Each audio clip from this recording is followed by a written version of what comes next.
Sure. Good afternoon to all the participants. Today we are here to attend the live webcast on findings of the peer review exercise of the valuation reports for the financial year 23-24. The webcast will be taken by CATV Subramaniam sir. Sir is a graduate in commerce, a fellow member of the Institute of Chartered Accountants of India, registered insolvency professional as well as a registered valuer. Sir has over 20 years of experience in valuation engagements, which spread across industries like varied industries, and it goes into fields like mergers, acquisitions, purchase price allocation, negotiations for buyers.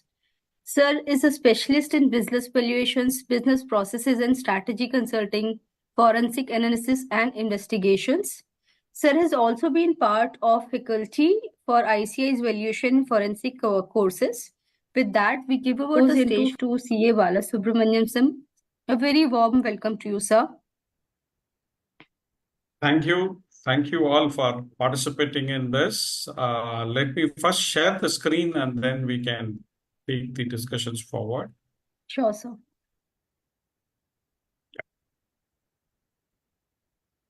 Yeah. Good afternoon, one and all.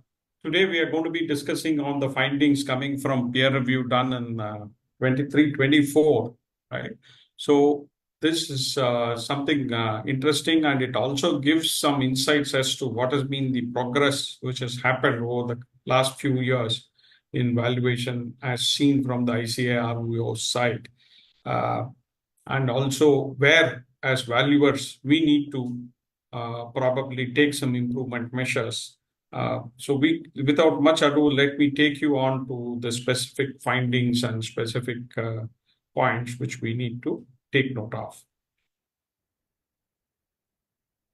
So essentially, this peer review exercises have been done in the past also. So there have been specific peer reviews which have been done from 2019-20 financial year itself covering this. So there have been 4 financial years which have been covered till now. And there is a specific requirement that there should be a peer review process with the ICARVO as per the IPBI guidelines. So this is actually done in accordance with that and coming from there.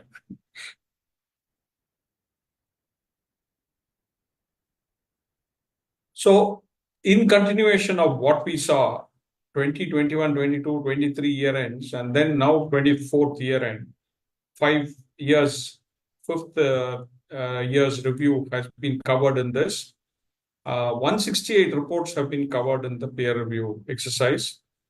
72 are from registered valuers entity, covering about 15 registered valuers entities, and 96 reports are from 20 registered valuers.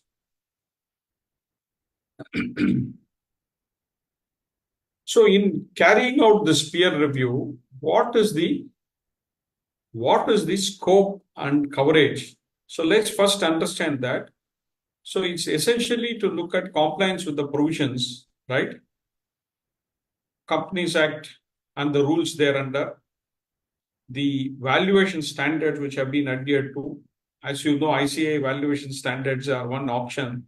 There are also other international valuation standards which could be used in some cases by some valuers. So compliance with the requirements of the selected valuation standard in the concerned valuation reports. Then any other applicable rules, regulations, etc. For example, if it's a valuation under IBC, whether the requirements which are there have been covered with regard to specifically with regard to valuation. So those are the things which are being looked at. There could be a valuation under income tax. So then there is a rule which is prescribed as to how the valuation should be done. So it will be seen in that context. So accordingly, all that will be the coverage which is looked at. Now, the entities which are covered, the sample size, etc., are decided by the ICARVO, and it is also communicated to the reviewer as to what should be covered. So there is a detailed checklist which is used. So there is a consistency in how the review is done by different peer reviewers also. So there is a peer review checklist which has been made specific to look at for the valuation reports and what should be looked for in that and specifically reported upon. So there is a consistency and comprehensiveness in what is covered by different reviewers. So I was explaining there is a detailed questionnaire which is designed to assess the compliance levels, right? Broadly, this is classified into 6 large criteria, right? One is general compliance. The second is specifically compliance with Section 8.1 or Rule 8.1 requirements under the company's valuation rules. The second is next is about coverage under 8.2 of the valuation rules. Similarly, 8.3 requirements of 8.3 under the valuation rules. Then looking at broader things of whether the information for intended users are covered well. So that is the next aspect. And sufficiency of compliance in communicating with intended users, right? So like this, it has been divided into 6 parts. In addition, of course, there could be always value-added suggestions which could come from various peer reviewers on anything they have noticed in the process.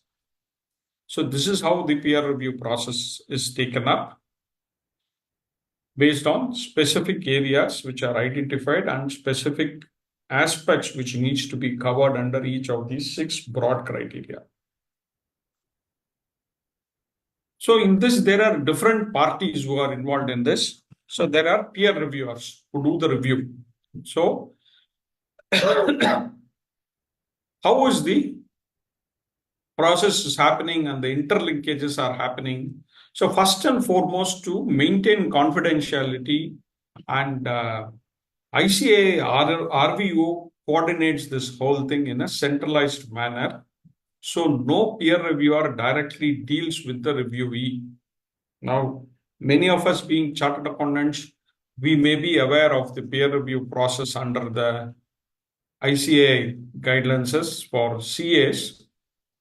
There, it simply is passed on.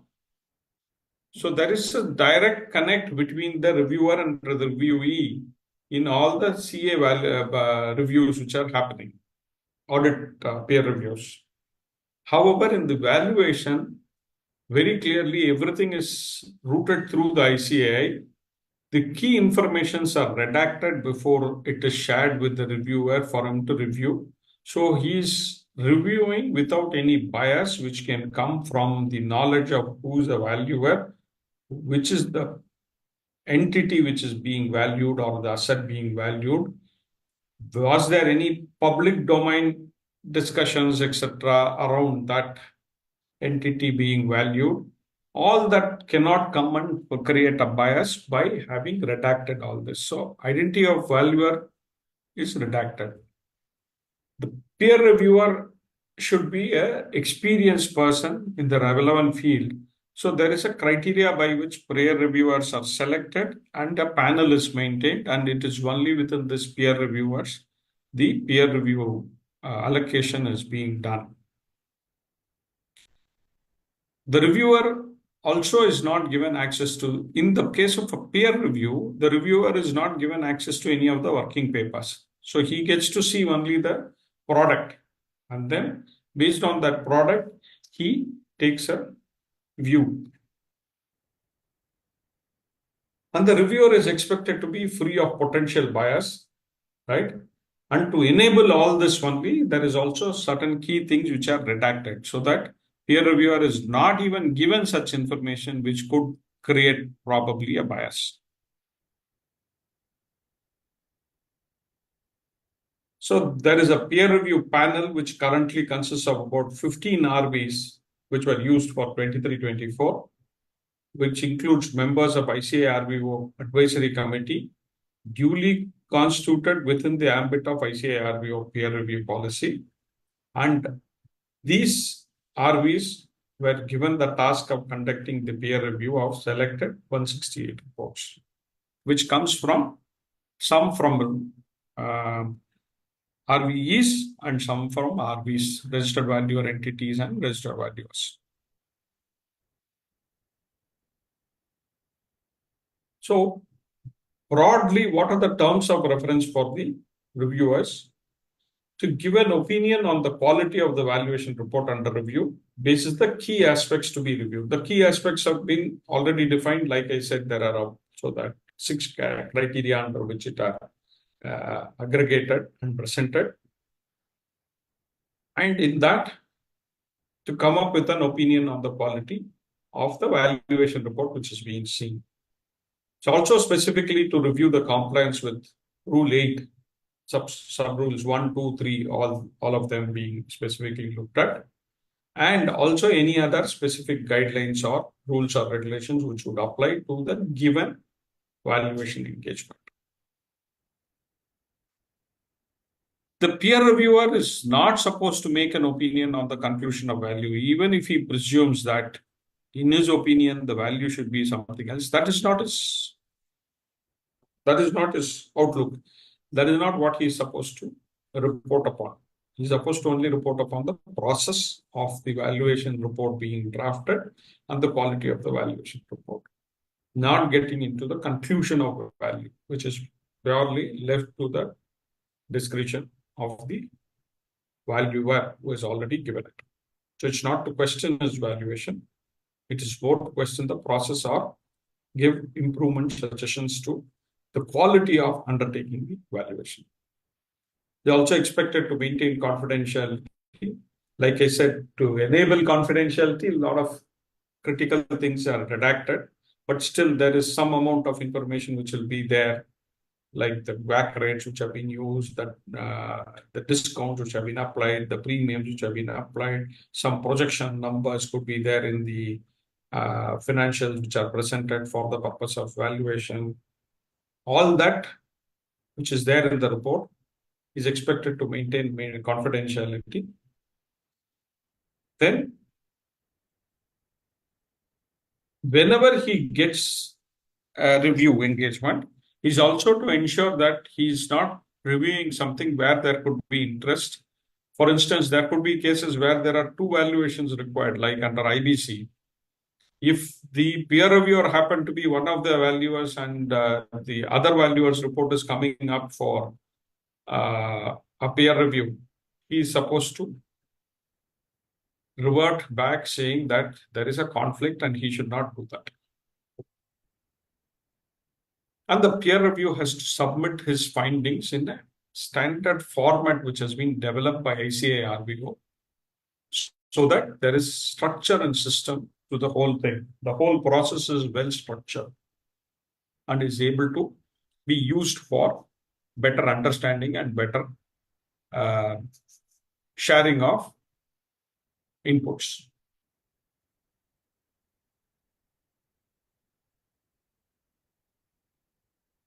So before we go into the specifics, let's look at some broad overviews, right? Some quantitative analysis of what it looks like.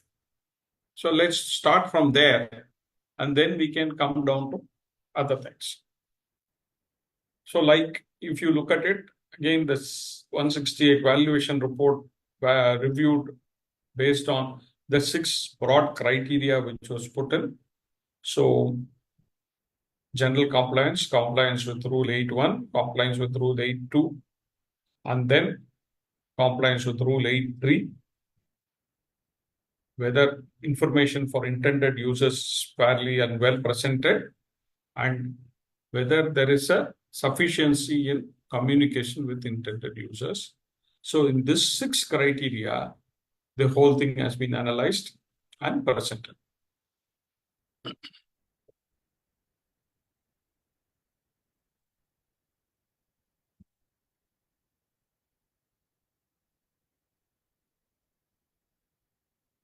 So if you look at it, as I was saying, the whole peer review is based on only the valuation report. One of the things noticed is that the date of appointment is not specifically mentioned in some 24%, say one-fourth of the valuation reports. It's not giving it. So this was one of the items which are noticed. However, it is quite possible that the date of appointment is anyway separately covered under the engagement letters, but it may be a good idea to have the date of appointment also brought into the valuation report. So there is comprehensiveness of communication which is happening in the or through the report. Date of submission of the valuation report has been given in all cases. Interestingly, in 2% of the reports, it was found 2% is nearly about 3 to 4 reports. The valuation date itself is not mentioned, which is very, very critical. Though the percentage wise the failures there are very limited, it is a critical field which has not been given. And generally, it is noticed that the fees received is not given in the valuation report. It's not a mandatory requirement there. It can be there in the EL. So in about 1 or 2 reports only, it was noticed that the fee is also mentioned in the report itself. Otherwise, generally, fee is not given in the report. But that is something which is also specifically looked at. So as he was explaining, this date of appointment, right, is a critical field. Though, like I said, it might be there in the engagement letter, it may be a very good idea to have it as part of the valuation report to ensure that it is comprehensive in presentation. Date of submission and valuation report, of course, perfectly fine. Like I said, valuation report, even 2% valuation date being missed is a significant thing because that is critical. We are talking about a value as of a date, and that date is not mentioned. It makes it critical, really. It makes it significantly deficient, the reports, underlying reports.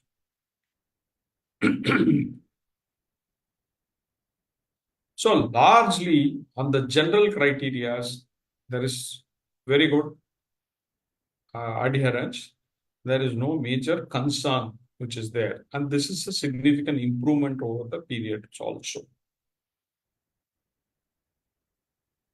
Let's look at Rule 8.1 compliance, right? So what is it that it talks about? Whether they have utilized the ICA evaluation standard, whether they have utilized other valuation standards, right? And scope of valuation standard, whether they have specifically cleared as per 201 or otherwise, wherever ICA evaluation standards have been used. So interestingly, where ICA evaluation standards seem to have been used, there is again about 1/5 of the reports which do not explicitly contain a declaration to this effect. There must be an explicit statement of compliance with a particular standard, right? So this is something which needs to be using. And whenever there is a utilization of other valuation standards, only 15% of the reports followed other valuation standards, in contrast to 51 did not follow any other valuation standard. And 35% it was not even applicable. So basically they were going by 11 UA or things like that. So this is another area which needs to be looked at and addressed specifically. And when ICA evaluation standards are being used, specifically there must be a look at how the scope is defined in alignment with VS 201. So that is probably also an area which can be focused upon going forward from valuer's perspective. Overall, of course, there is a strong adherence to ICA's valuation standards, which is good, having developed that, and that is a very important thing which needs to be done.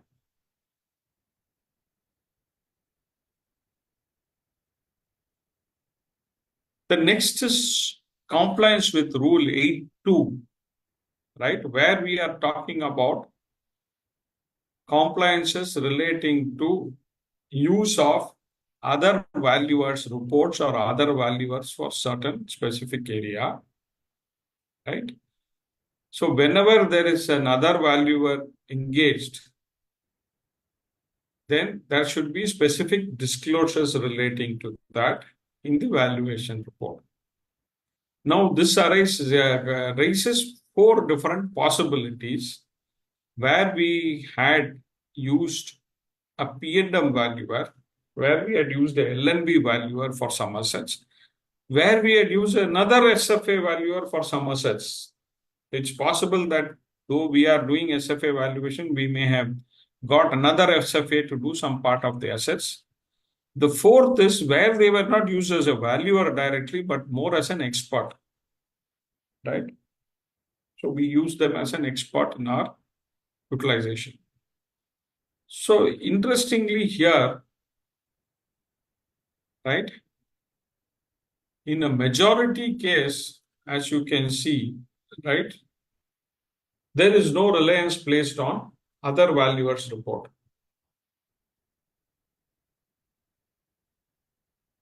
right? So only one or two instances were noticed where the valuation depended on valuation done by a P&M or a LNB valuer. There were also a few cases where valuation reports were done by part of the valuation reports were done by other SFAs, and those reliances were used. In all these cases, adequate disclosures have also been made, right? And none of the reports which were examined showed any reliance placed on a registered valuer used only as an expert, not as a valuer for certain assets. So by and large, the compliance was good here, that adequate disclosures have been made wherever it was relied upon based on other valuers, etc. Right?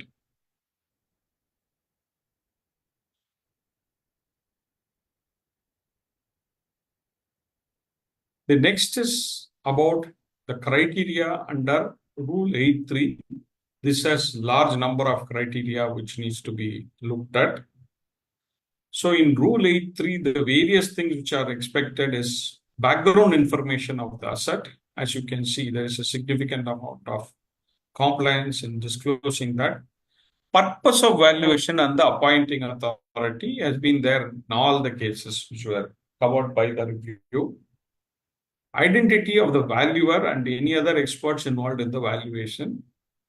In some cases, there was nothing, but in other cases, it has been specifically highlighted.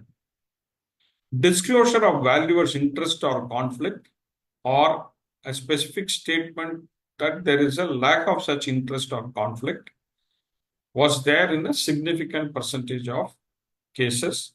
However, what is to be noted is around 17% of the cases, this was not there. So we'll look at that in more detail here. So background information on the asset, though I said a significant amount of coverage is there, around 6% non-compliance was there. So there is room for that improvement. Purpose of valuation report, nearly everybody had said, right? Only in two reports did not mention the appointing authority, who had appointed. Identity of the valuer, 2% did not comply and 14% was not applicable. There were instances where the valuer mentioned relying on other valuation reports but did not detail the respective valuers. So what had happened is they had just said that the values of the P&M has been taken. Example, P&M has been taken based on valuation done by a registered valuer of the P&M asset class, but they had not gone on to give the details of who's that valuer, the value, etc. So it is a mandatory requirement that the other valuers who are involved along with their registration numbers have to be included in the report. So that is how you can place reliance on that. So that is a critical requirement which needs to be addressed. Though, of course, it's not a large number of cases, it still is an area which needs improvement, surely. Disclosure of values, interest, or conflict. Like I said, a specific statement saying that there is no interest in the asset or no interest expected to be there in the asset, and there is no conflict of interest, etc., should be a specific confirmation which should be included in the valuation reports. It's a mandatory requirement. So that has been missed out in a reasonably larger number of cases. So this is one area which needs improvement. And these things can be addressed by having some standard sections and standard minimum disclosures which are included in the valuation report. So these things are not missed out. So the areas of improvement on this account needs to be specifically considered. Now, like I said, Rule 8.3 is a larger thing. So continuing on the requirements under Rule 8.3, the next is to have presented the three important dates in the valuation report. So what are these three important dates? The appointment date, the valuation date, and the valuation report date. All three must get presented. As you can see, 90% compliance is there. Then a detailing of what inspections and/or investigations were undertaken by the valuer in the process of valuation. So there also, there was a significant amount, 31% says no, which is materially large. So this is one area which needs some attention.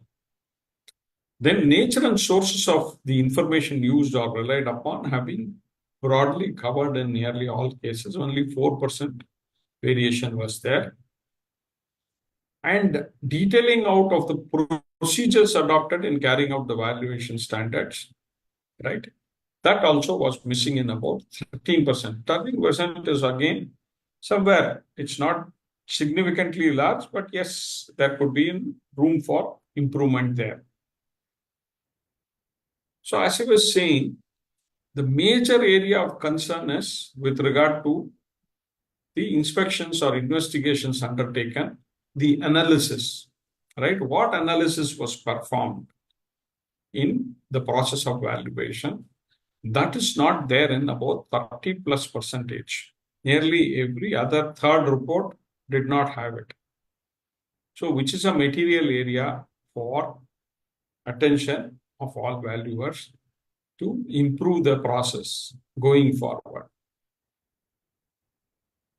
Coming to the non-reporting of all the three dates and also the procedures adopted in carrying out valuation standards, these are some minor gaps in a lesser number of cases, which also is important for us to understand and improve our reporting.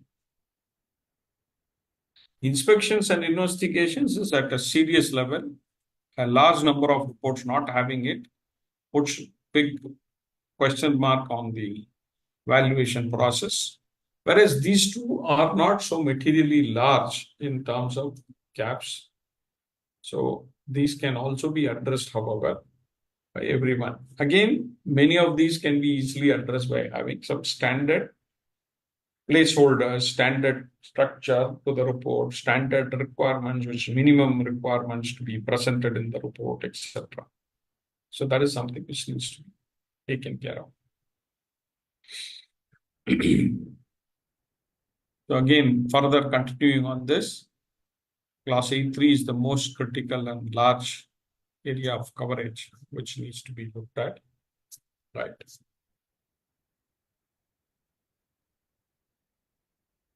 The report should specifically restrict its use for particular purposes, time frame, etc.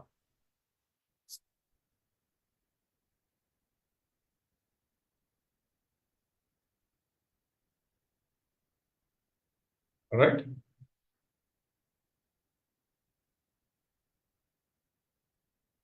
So one of the key things is whether such restrictions have been specified in the report, because this is also a mandatory requirement under the regulations and rules.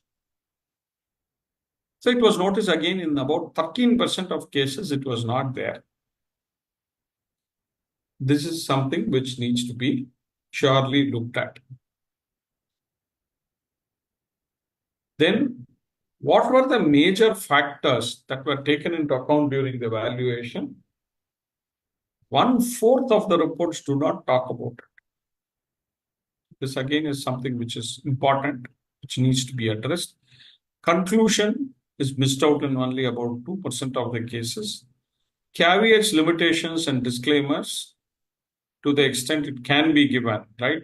There is a specific requirement that caveats, limitations, and disclaimers can only be to the extent that they explain or elucidate the limitations faced by the valuer and should not be limiting his responsibility for the valuation report. So what he has to do cannot be waived away by putting a caveat, limitation, or disclaimer.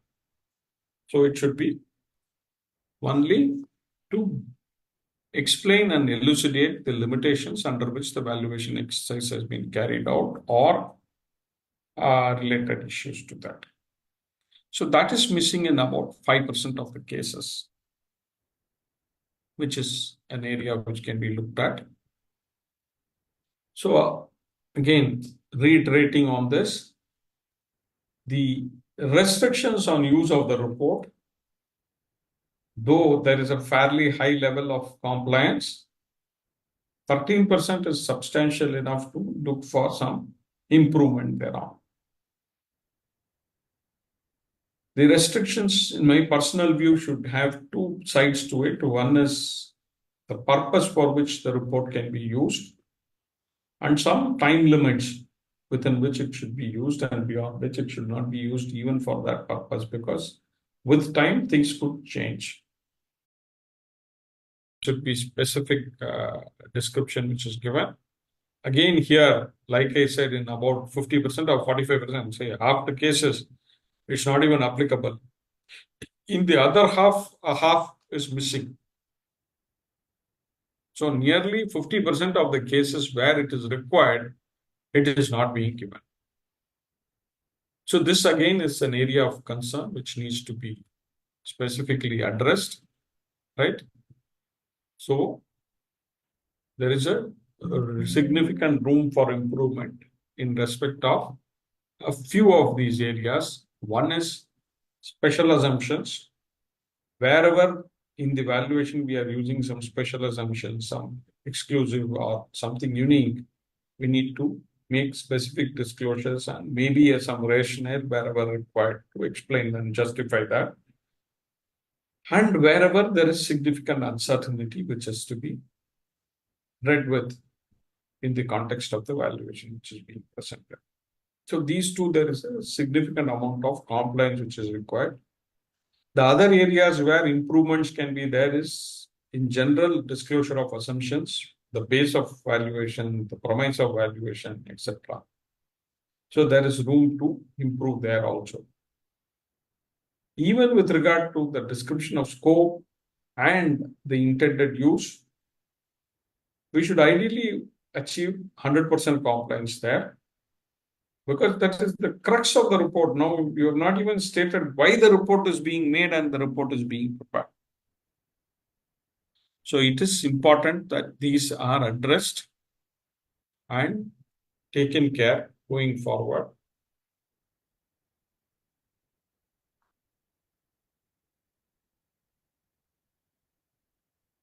Continuing further on that,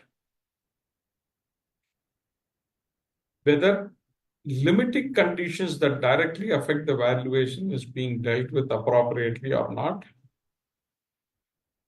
In about 10% of the cases, it was not. In 20%, it was not even applicable. So this is fairly okay. Reasonable compliance is there in that. Whether the report gives a comprehensive narrative, by and large, yes, very little room for improvement there. Whether an abbreviated summary report is presented, like an executive summary, etc. In only about one-fourth of the cases, it was being presented. In many cases, it was not. This is more a value add, right? This is not a category issue, but still it has been highlighted so that we can see how it can lead to improvement. Then, whenever there is a variations in standard, right, whether appropriate disclosures have been given for that, and rationale, etc., has been given. That is the next thing. Additional requirements reported for variations from standards, whether that has been done or not, you can see that 36% has not been done. Wherever ICA evaluation standards have been used, whether it just says ICA evaluation standard or the specific standards have also been referred to. There also, again, in many cases, it's not being referred specifically, right?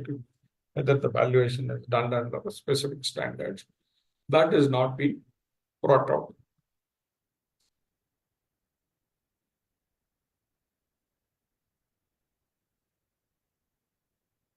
So looking at it again, as you can see, the summary report or executive summary, yes, there is room to improve.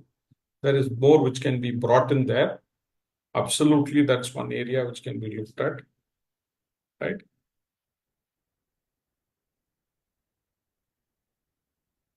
And any variance in standards, only about 9% had varied from standards. So they have aligned with the standards largely, right? Wherever there was a variation in standard, whether additional requirements have been reported,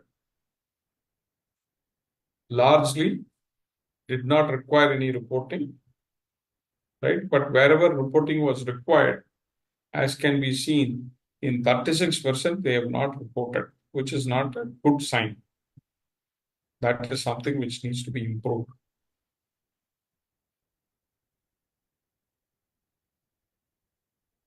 The other area where there can be improvement is to specifically mention the individual standards which are being specifically used in the valuation. So that is something 301, 302, 302. So all that, whether which one has been used for the valuation, would be a very important and useful thing to present in the report going forward.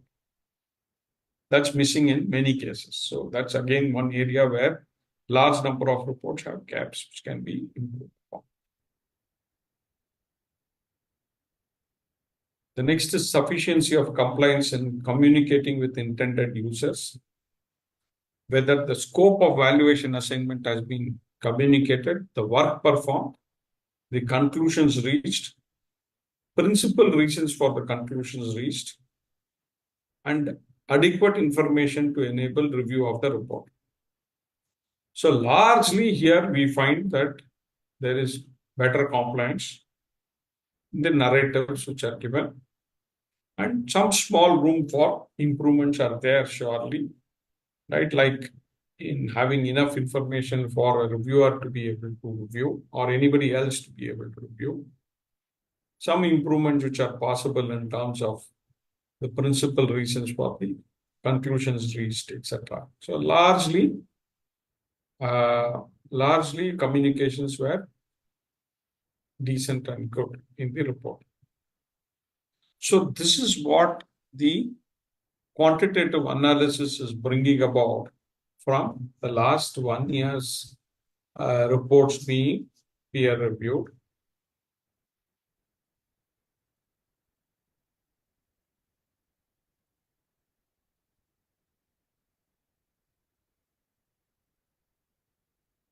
Now, having looked at just some numerical analysis, let's look at it from a qualitative perspective as to what is it that is being noticed and what can be looked at, right?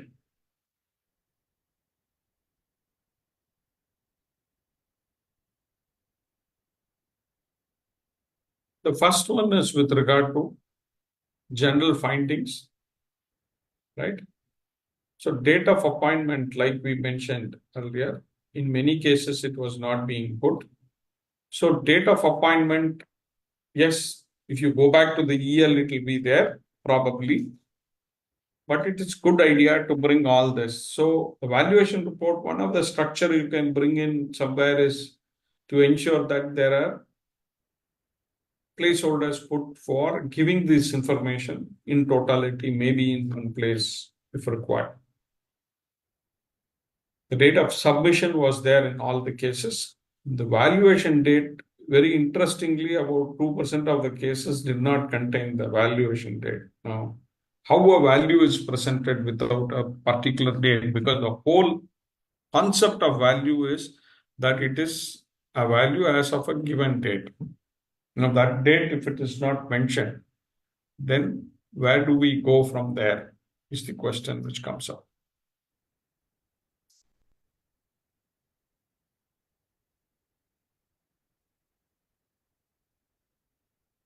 Coming to comparatively, right, the findings under 8.1, we noticed that fair amount of compliance was there, right? 77% utilized ICA valuation standards, and then others had used other valuation standards, maybe based on specific requirements, etc. Maybe even based on the requirements of the client in that regard.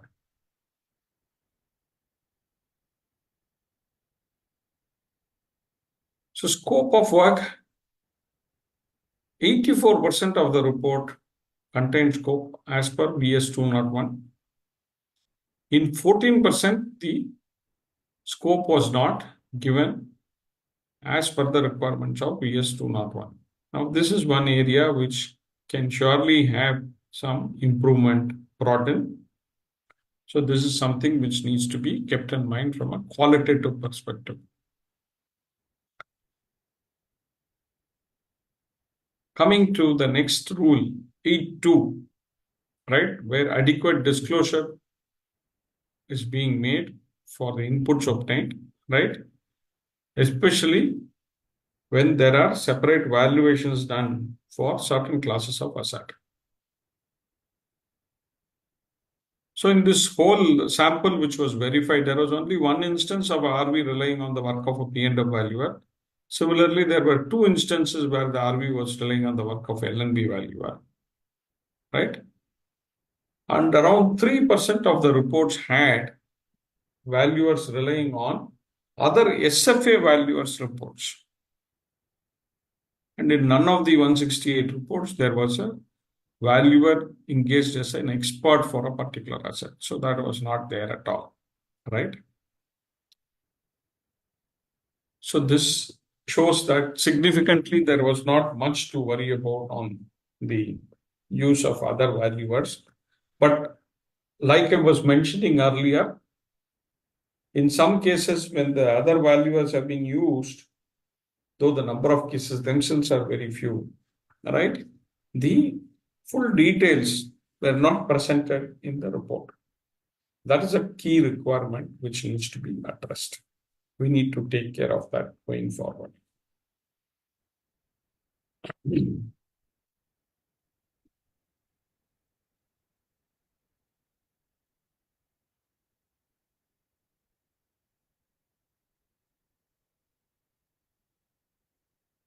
The next aspect is the background information on the asset being valued. In 6% of the reports, that was not specifically highlighted, right? The background of the assets which are being valued. And in respect of purpose of valuation and appointing authority, two reports did not mention the appointing authority. Who had made the appointment was not mentioned. 17% did not have disclosure of the valuer's interest or conflict, as he was mentioning earlier also. Disclosure of the valuer's interest or the lack of interest and lack of conflict of interest must be a specific item which is mandatorily presented in the report. A confirmation or affirmation to that effect is specifically expected and required under the rules.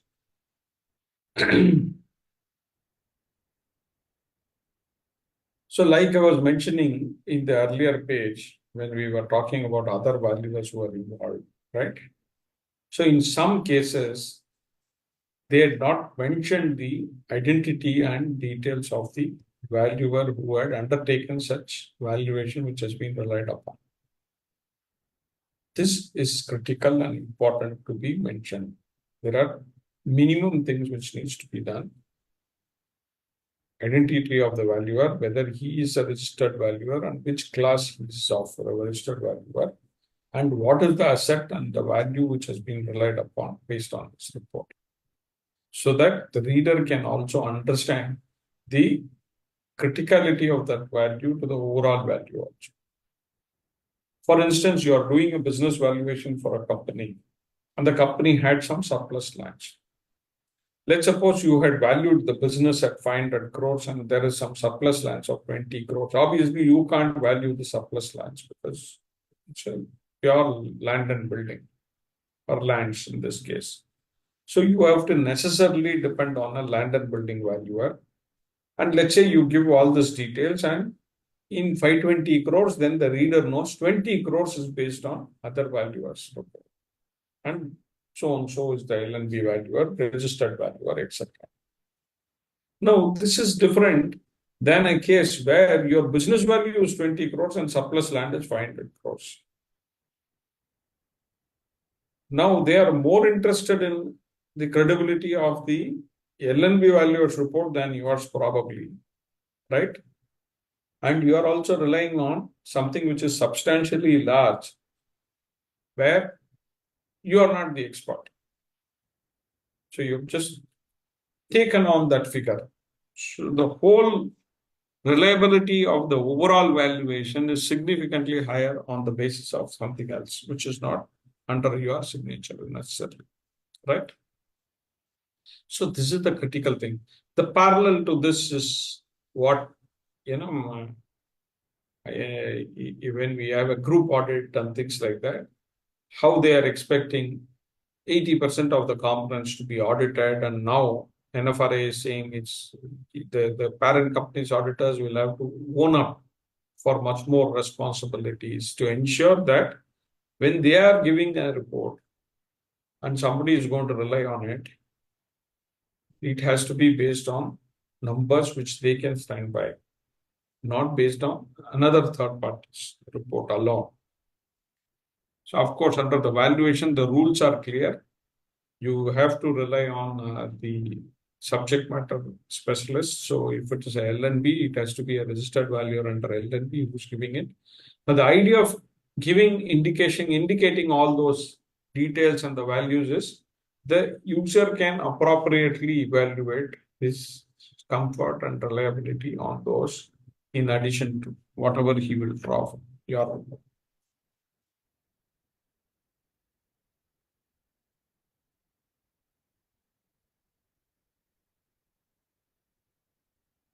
So, like we were discussing, 3 critical dates to be included in the report. In around 10% of the cases, at least one of these were missing. So that is something which needs to be also specifically addressed, right? So that needs to be taken care. And as I was mentioning, the key thing is that in many cases, 1/3 of the cases, inspections or investigations were not undertaken.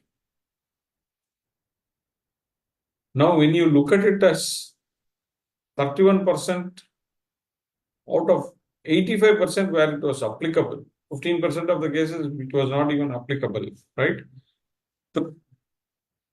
share increases. It becomes nearly 40% of where it is required. It was not given. So this is one key area where we need to focus. We need to see that our valuation reports are considering some information and presentation in this regard to enhance the quality of the reports we are providing and producing. The procedures adopted in carrying out valuation standards, again, 1/6 of the report did not contain, which is also fairly large, though in one way to look at it, yes, it's a fairly good amount of compliance, but from another perspective, there is a significant scope to improve. Nature and sources of information used is there substantially in most cases. Very few cases it was missed out. Restriction on use of the report again has been an area where there is a gap and a lot of miss outs. Again, nearly 1/6 of the cases did not have it. So this is another area and aspect which needs to be addressed specifically and brought in to read, right? So in our valuation reports, this is another area where we can specifically ensure that we are addressing it and putting it in place.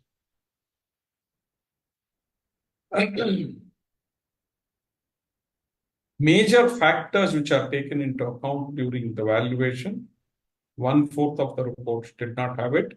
Like I was mentioning, if you see in the previous slide, inspections were not there in 1/3, and now 1/4, you don't have the major factors taken. So if you read, assuming there are interjections of the report where both these were not there, a significant amount of the credibility around the construct of the report, how we arrived at the conclusion which we have arrived, in totality is missing.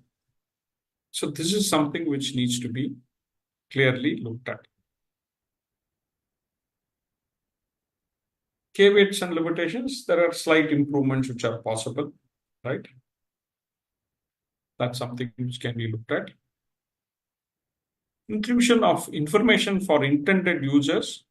Yes, there is a very high level of compliance with regard to the scope of assignment, the intended use, etc. very clearly. The key areas which needs addressing are disclosure of assumptions.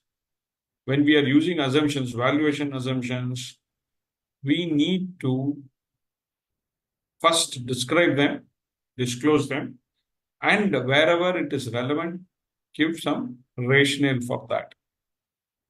So that is something which needs to be specifically considered.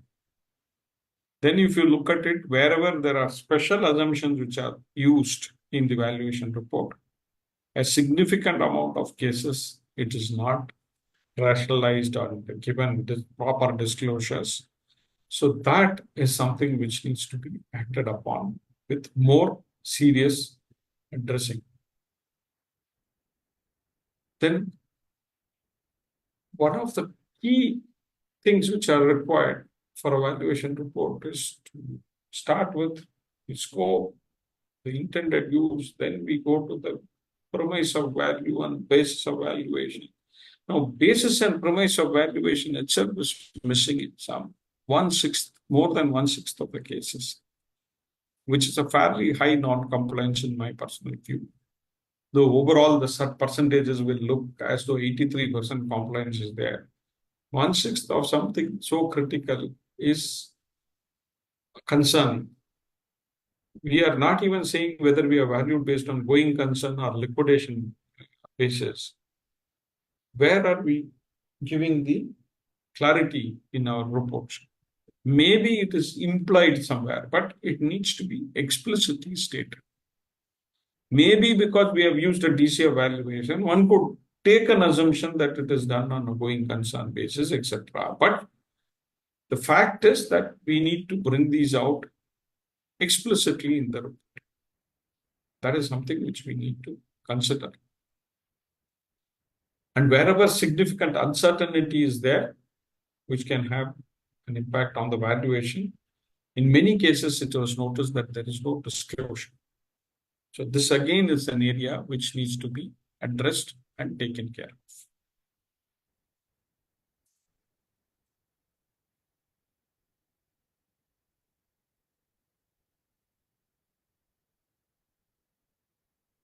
Continuing on that, if information for the intended uses under that criteria, if we look at it, limiting conditions that directly affect valuation, there is 70% disclosure. Again, there are many reports where these limiting conditions directly affect the valuation, though can be implied to be there, is not specifically explained and presented in the report. The reports are generally narrative and fairly comprehensive across, right, detailed, that part, except for where gaps were there. We're not talking about that, but in terms of the overall report. Executive summary is missing in 50% plus cases. So that is something which can be looked at more for better presentation and better understanding and ease of communicating. Variance from standard is only in very few cases. Additional requirements where it was required has not been reported. Actually, here it's only talking about the 1%, right? So, but that is something which is important. Where there was a requirement to vary, you have to explain it very clearly. ICA standard being adhered to, right, being specifically mentioned. Again, in a large numbers, the specific ICA standards have not been mentioned. It just says ICA VS are being followed. But which standards for what purpose it has been used have not been specifically stated. It could be a good idea to bring that in the reports.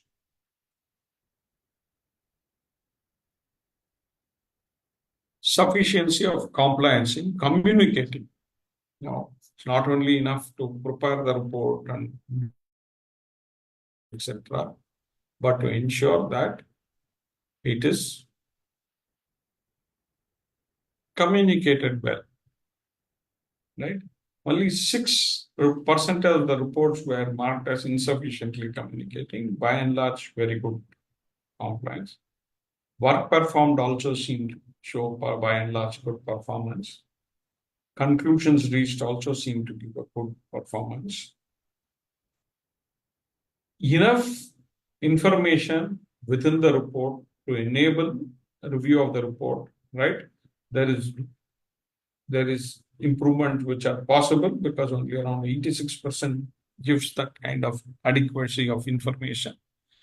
And there could be additional information and additional inclusions in the report to enhance the sufficiency of communication in a comprehensive manner for this purpose.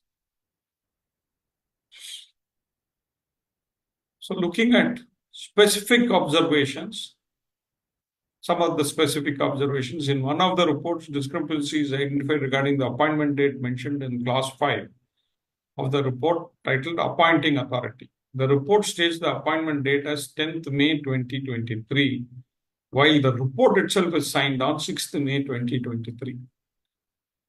The inconsistency is significant as the date of the report cannot precede. Now, this could be some typographical error, this could be some copy-paste error. So we need to ensure that we are also giving importance to that. For instance, in another case, it was noticed that the report while detailing the various valuation approaches talks of two different valuation approaches having been used in the report. But ultimately, when you look at the valuation computations, only one valuation method has been used. So the earlier portions were probably earlier thought or draft stage discussions, or maybe it was copied from a different report and edited for this report. Whatever it is, there is a significant error. In one side, you are saying you have used two different methods and you have given a certain weightage between them. On the other side, you are just finally giving computations based on only one method and the value based on that.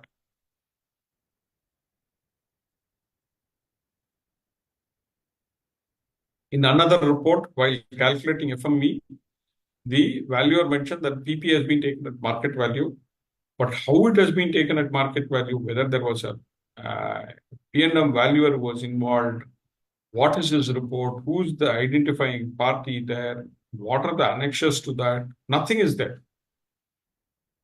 Few of the reports reference the determination of fair value using internationally accepted valuation standards.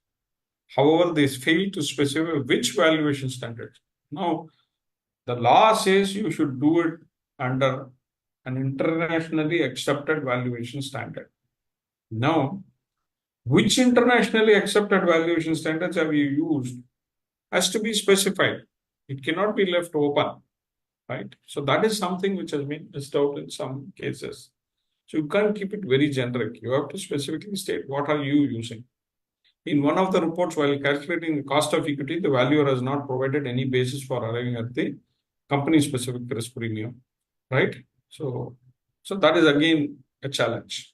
The components are not clearly described. How you are arriving at the cost of equity or WACC, whatever is used, is not described or detailed, leading it to be probably like feel like ad hoc number.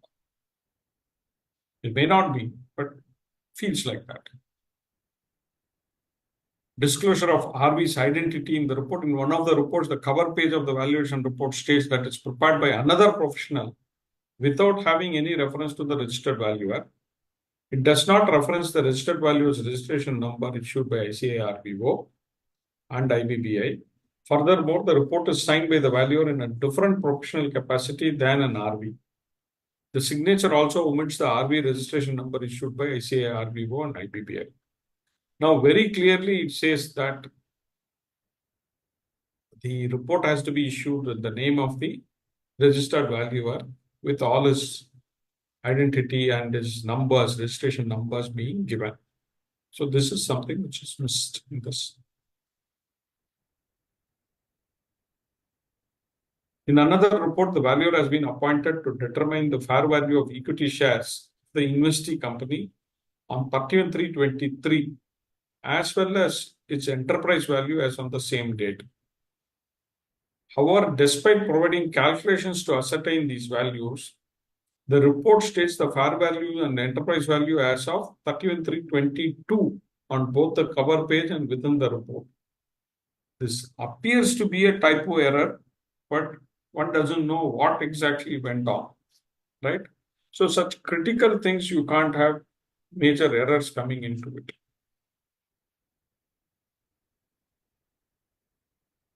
In one of the report, the valuer mentioned that he has used ICAI valuation standard 303 financial instrument.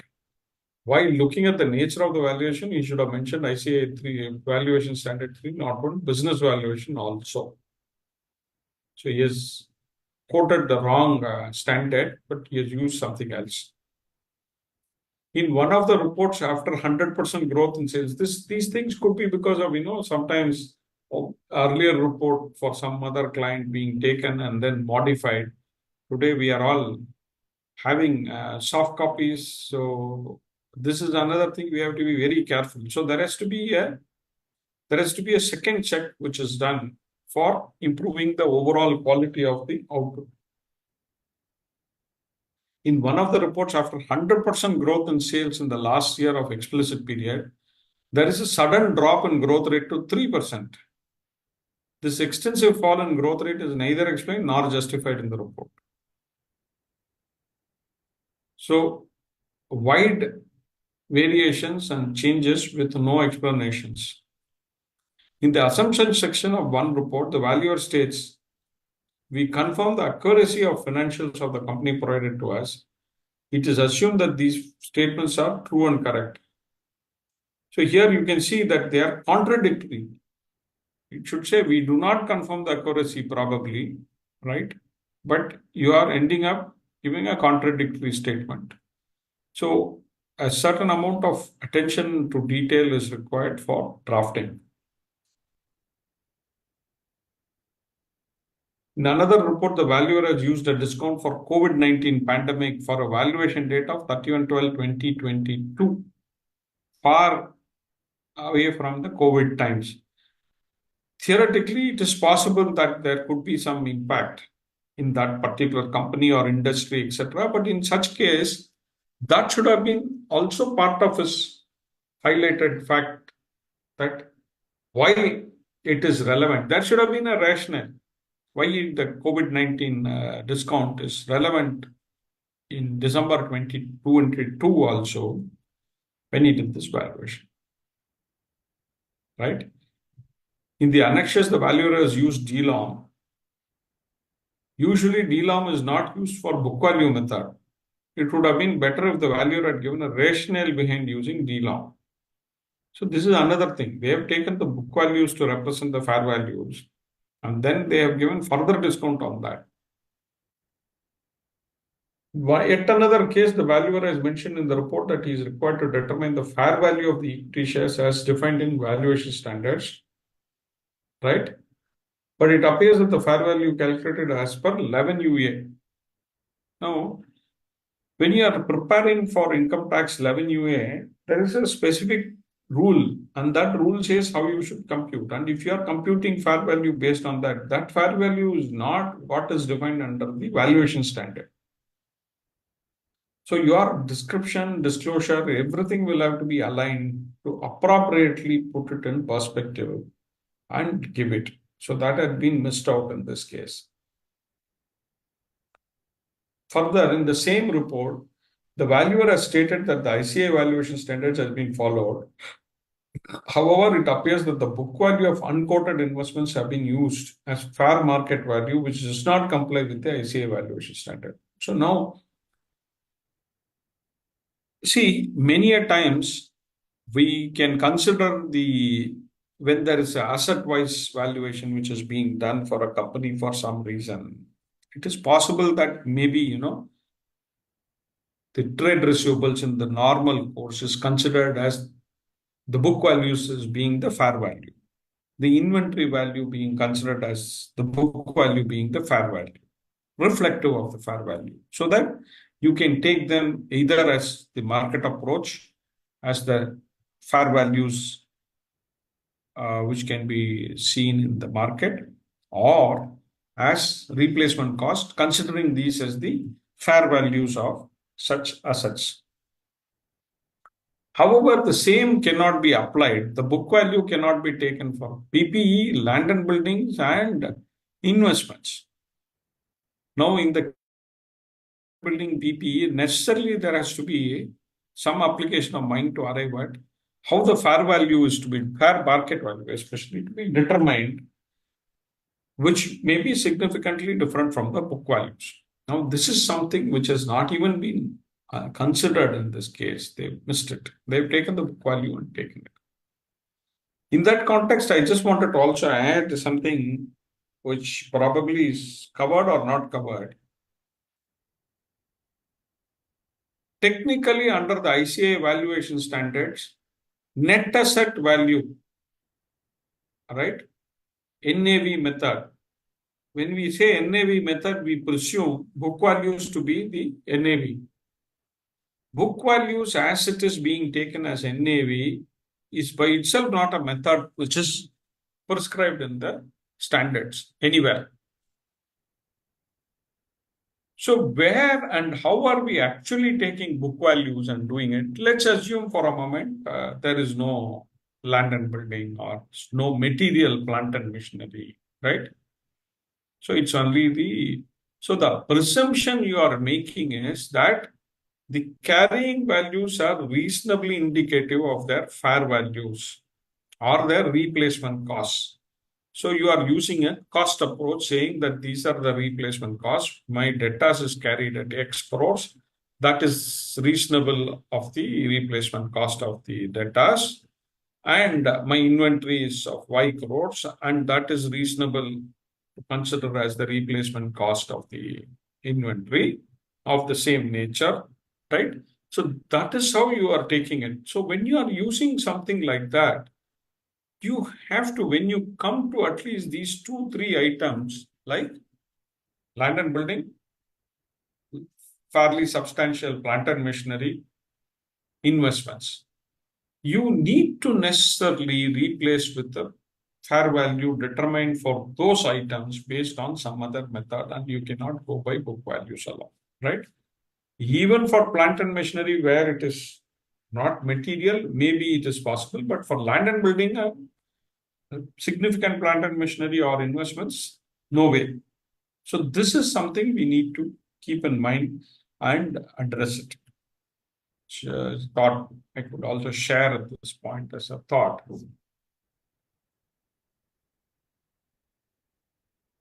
Coming to the next thing, in another report, the company's most significant assets consisted of unquoted investments in several other companies. Therefore, it would have been preferable for the valuer to provide detailed working for the valuation of these investments and specify the method used for their valuation, because the company's biggest asset is only investments in other companies which are unquoted. Now, you can't just take the book values.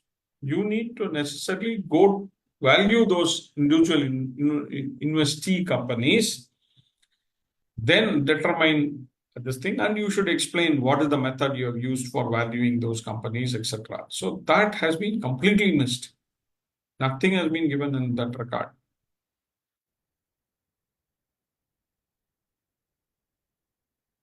One key observation from a report is that the whole report is only a generic description of the process adopted and does not include any computations in the determination of the values arrived, including key valuations such as computation of WACC, discounts applied, etc. So the whole report is only generally saying that we have considered the, just to give you an example, we have considered the appropriate risk-free rate and the applicable enterprise risk premium and the adjusted for appropriate discounts which are specific for the company's position to arrive at a WACC of 25%. Now, what is this? So this is something which needs to be clearly, more detailed digging is required and presentation is required. Can't be just generic words which are thrown. It is noticed that the detailed projections and computations for the various valuations undertaken for the parts valued using the DCF method, right, recent round of infusion method, have not been detailed in the report. So nothing is there. It just says we have used the DCF method and gives the value. It doesn't say how that computation has been made. There is no details which are provided. Further, it is noticed that the report is also not giving details of the computations and assumptions such as WACC and discounts used. It may be understandable to not share financial information, including projections, in certain cases for confidentiality purposes.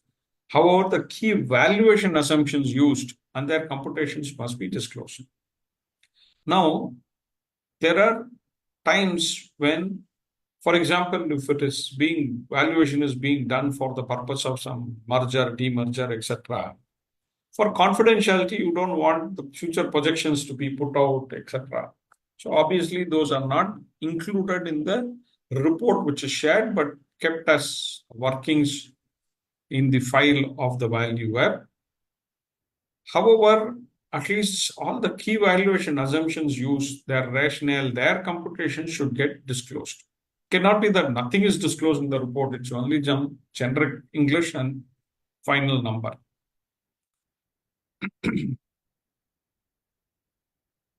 So with that, we are coming to what are the recommendations which are coming up from this peer review exercise, which has been carried out over this period.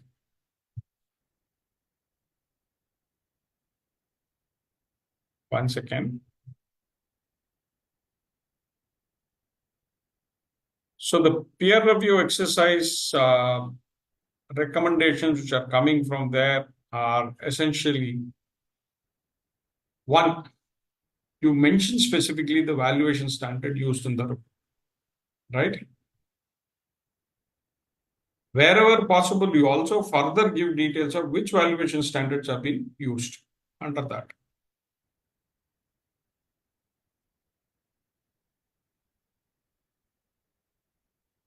Okay. Then inclusion of company's background and industry context. So this is something which is again critical. The background information is very, very important for one to understand how the valuation has been approached itself, right? Then express mention of the appointing authority, though only in few cases it was missed out because it's a mandatory requirement under the rules. Who has been the appointing authority should be specifically given. The identity of the valuer and any other experts involved in the valuation, that should be brought out.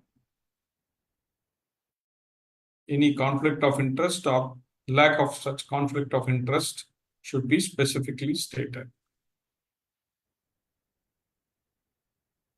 So similarly, the other thing is the engagement letter or the appointment letter date.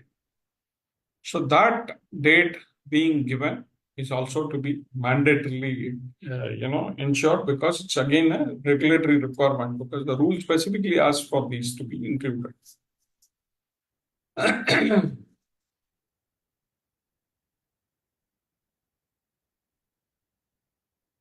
Mandatory disclosure of inspections and investigations. Again, there is a subclause F which is asking for this to be mandatorily included, and we saw that in a significant number of cases this is not being included. Very important to have this. In this context, I should also tell you, see, whenever there is a projection-based DCF being done, and the company has been in operation for some time, especially, then there should be a bridge explaining how the past performance and the future projections are linked and what is going to make this happen.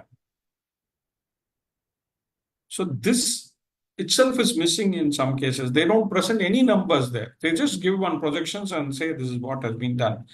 So how is that projection comparing with, say, the last year's actuals and maybe last 2-3 years trend or anything? Nothing is there. And why is it expected to significantly differ if it is so? All that needs to be explained. So that is very important, critical to include. Disclosure of the nature and source of information used or relied. Very few cases only it was missing, but mandatory, so needs to be enhanced and recovered, right? The procedures adopted in carrying out the valuation standards. This also should be detailed out. This is very important. The restriction on use of reports. As I was mentioning, nearly 1/6 of the report, this was not there. This should be clearly there, covering two things. One is the purpose, and second is the timeline beyond which it should not be used at all for any purpose, including the purpose for which it is being given. The major factors which were there in 1/4 of the report was not there, if I'm right? And this is also another important thing which needs to be captured very clearly. And again, as subclause J of the rule specifically expects this, this is also something to be included. Conclusions reached, by and large, it was there. Very few reports did not have. That's an improvement which can be made. Caveats, limitations, again, a few reports did not have it. It can also be improved to enhance the presentation and report. Disclosure of assumptions and special assumptions is very important because this is bringing out clarity. This is bringing out the rationale. This is giving more transparency in regard to the whole report. So this is something which should be specifically included in the report. The base of value and the premise should be explicitly stated because it's a specific requirement, and also this is the crux of this. What is that valuation we are doing? Is it going concern value? Is it liquidation value? Is it the HABU? What is the premise we are using? What are the basis we are using? It has to be there very clear, right? And wherever significant uncertainty is affecting valuation, there should be more detailed disclosures which are there. And similarly, any limiting conditions should also be enhanced. It will be good to always have abbreviated summary or executive summary, which is given in the report. But that is only a value add which can be brought in. It's good to have and makes it easy for multiple layers of people understanding and utilizing the valuation report to easily comprehend. Those who are at a different level, they may only want to see the executive summary and move forward. There may be people who want to look at the whole report to get a comprehensive view in the process of this. So it could help all of them in the process. Values identity, like we've seen in some cases, the important thing is the report, everything should have the values identity, the name, the numbers, everything very clearly brought out. And wherever there is other values who have been used, very rare cases only we found that it has been used, also be available in full details. Drafting consistency and drafting errors are seen in many cases. So this is something which needs to be very clearly addressed. Maybe it's a good idea to have a second person reading the report to ensure that the quality of presentation and errors like these are minimized.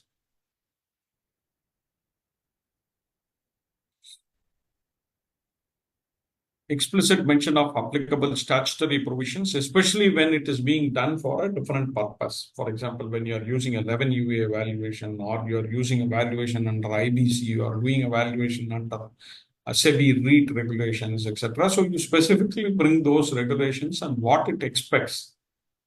So that is very important to bring out the clarity as to what is the basis on which the computations are being made.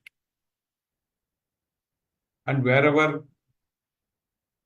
computations are there and there are assumptions and assumptions themselves require computations, all those should be specifically detailed out, except where for some confidentiality reasons, some data is not being presented.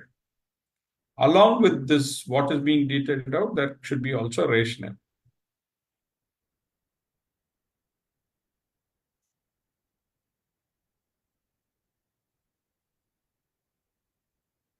Like we were mentioning, cost of equity calculation should be given specifically, right? With that, we come to the end of what was planned in this session. If there are any specific questions, we could take that. I think this is more of a sharing the findings from the peer review. However, if there are any specific questions, I don't know whether there is a scope to put their questions in chat box or otherwise. Sir, there are no questions as of now for the session. Okay. With this, we would like to thank you so much, Balasubramanian sir, for your insights and observations on the findings arising from the peer review of the 168 valuation reports, which were done by ICI RVO's RVs for the financial year 23-24. We are positive that the observations and the insights shared here today will enhance the quality and credibility of the valuation assignments being undertaken by the practitioners going ahead. We would also like to thank all the participants for their patient listening and engagement in the session. With this, we would like to close the session. Once again, thank you so much, sir, and the participation and the participants for making this session a success. Thank you, sir. Thank you very much. Thank you all for the patient listening. Thank you. Thank you, sir.